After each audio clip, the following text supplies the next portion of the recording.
tembaga dan seterusnya. Namun kemarin kalau tidak salah waktu tim Indonesia ke Amerika dibilang mineral penting katanya. Salah satunya nikel, timah. Oke lah, penamaan apapun namanya, yang penting bahan bakunya sama, tidak berbeda. Misalnya kita bilang mineral kritis strategis timah misalnya, mineral penting timah, ya nggak apa-apa juga gitu. Yang penting komoditasnya sama. Oke, next saja, itu hanya sekedar informasi. Ini dari tempatnya Pak Dedi nih, Minerba juga. Poin pentingnya adalah dari hulu ke hilir ini harus berkesinambungan. Walaupun kita bisa melihat ada urusan terintegrasi, ada yang stand alone gitu.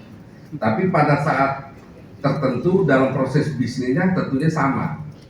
IUI juga butuh bahan baku, yang terintegrasi juga sama. Tetapi ini harus berkesinambungan dan continue.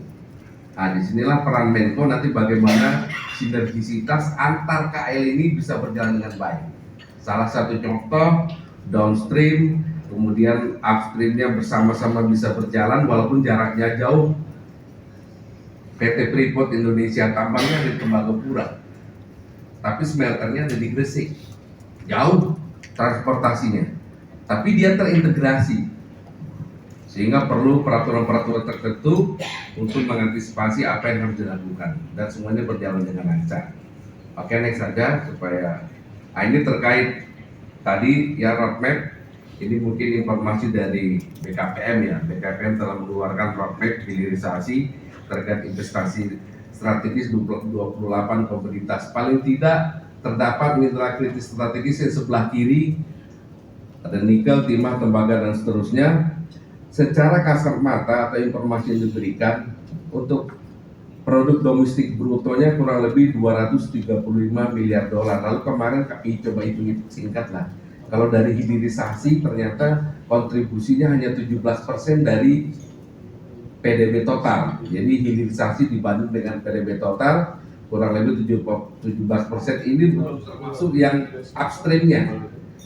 Tadi kami singkat-singkat katakan, oh berarti kalau minerba dari hulu sampai hilir itu kurang lebih ya perkiraan 25% sampai 30% terkait dengan perbandingan dengan PDB-nya.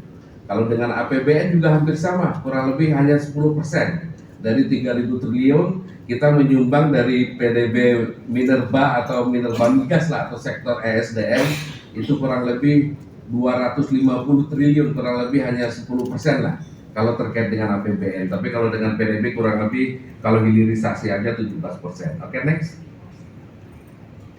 Nah, ini dasar hukum banyak ya, dari minerba sendiri ada dari Undang-Undang 4, kemudian Undang-Undang 3, lalu Undang-Undang 2 tahun 2025, tentu dengan turunannya PP 96, walaupun sekarang masih dalam proses perubahan atau revisi atau pembaruan dan seterusnya. Termasuk juga kalau di Kemenko Perekonomian itu ada beberapa hal yang cukup strategis, adalah untuk menyambungkan antara hulu hilir atau industrinya dalam konteks program atau proyek strategis nasional PSN.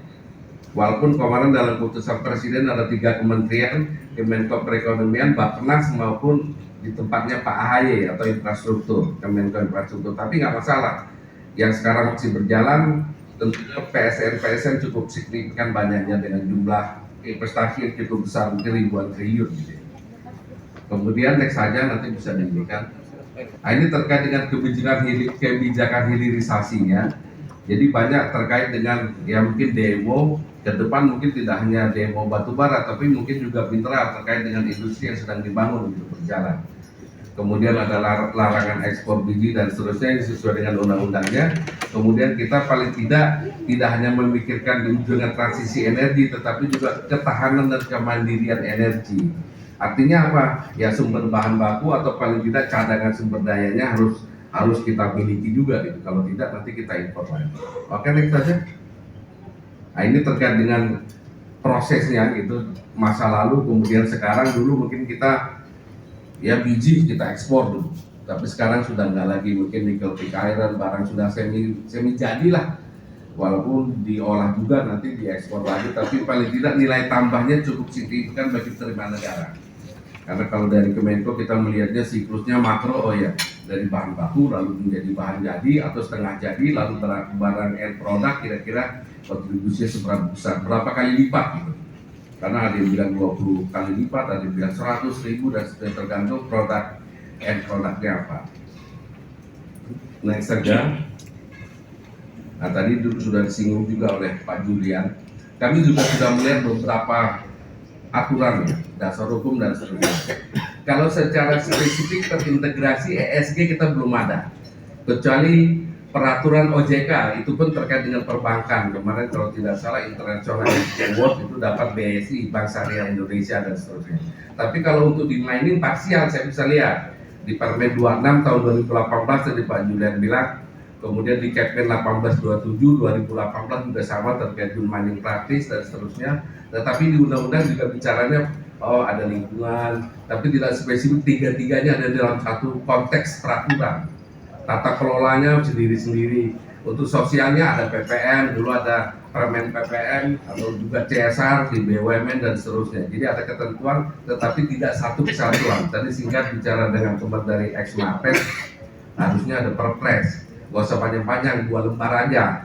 Yang penting yang tadi parsial bisa diintegrasikan. Kita bikin sederhana, kemudahan dalam konteks implementasi ke depan.